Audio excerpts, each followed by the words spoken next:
So we're here looking at some modifications on our weed surface. There's a front self-leveling linkage, which is just basically designed on a pivot system, which CTM have developed.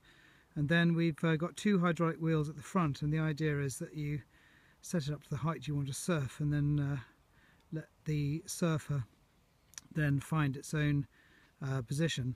And we've already been through this crop once, but you can see there's a smattering of oats all over this field, too many to rogue, and we've been through here once, and this is one of the oats that we surfed last time. And of course you can see the biggest bits of the plant are being chopped off, and they're going to be no more problem to us. But of course some of the smaller tillers now have just continued extending their stems, and we've still got that top of the ear to take off, and then that plant is really done with.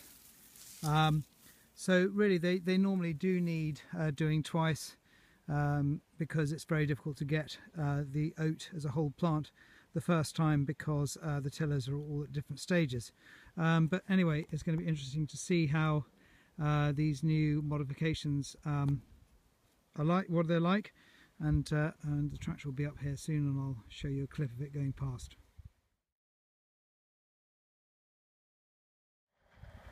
So I've just come up to a part of the field where there's slightly more oats, and also just spotted this patch of thistles.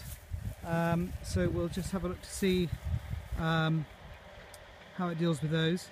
As I say, what you do is you get the hydraulic wheels and you set them to the height that you want to surf at, and because of the pivot system in the middle, it should be able to sort of act on the pivot system rather than just being a solid structure on the front of the tractor, which makes it very difficult to control on either sides of the surfer. We've tried other hydraulic wheels in the past, but that CTM have developed, but they've been very heavy, and these ones actually swivel on a caster system, so I think actually they're going to be a lot better.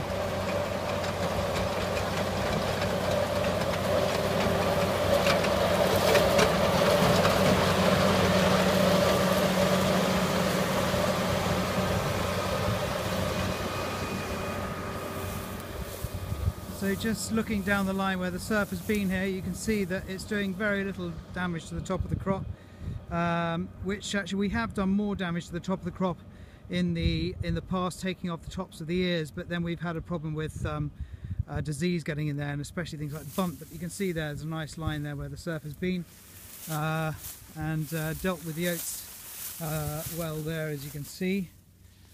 Just chopped the tops off those ones. The thistles, it has just chopped the flowering heads off there, so missed that one. Actually missed one or two there, lowest ones. I mean, they're going to be more difficult because they flower near to the top of the crop, but I would say that it's probably got 90% of the thistles there. But I think that looks great. I think that's going to be a real improvement, and given that's our first run with the surfer, with a bit more sort of fine tuning, I think that it could be really useful, or even more useful than it is at the moment. I'm just going to focus on this little patch of oats here to see how well it chops them and go through them, and see how many we think we've got. It certainly looks a lot more stable than it has. It's not sort of diving from one side of the crop as it has done in the past. It's a little bit lower on this side.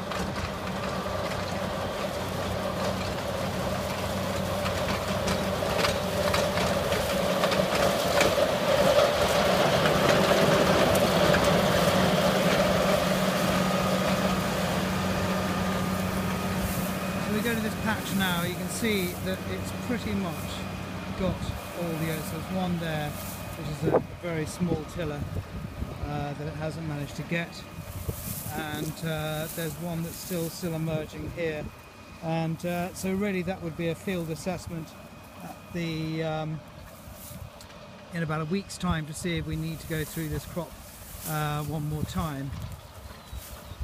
Just found one of the seed heads that is from the first time they went through with the surfer, which was just about 2 weeks ago now, 10 days, 2 weeks ago. and as you can see, the seeds there are hugely underdeveloped, and it would be extremely surprising if any of those seeds were viable. But the thing to do is to take the seeds out and send the samples off to NIAB and get them tested to see if they are viable. But you can see that they're shriveled, and really be very surprising if any of those were viable.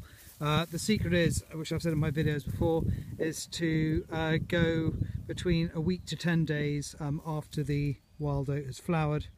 In a dry year, very hot dry year, that can be a week, but in a normal year you've usually got about 10 days.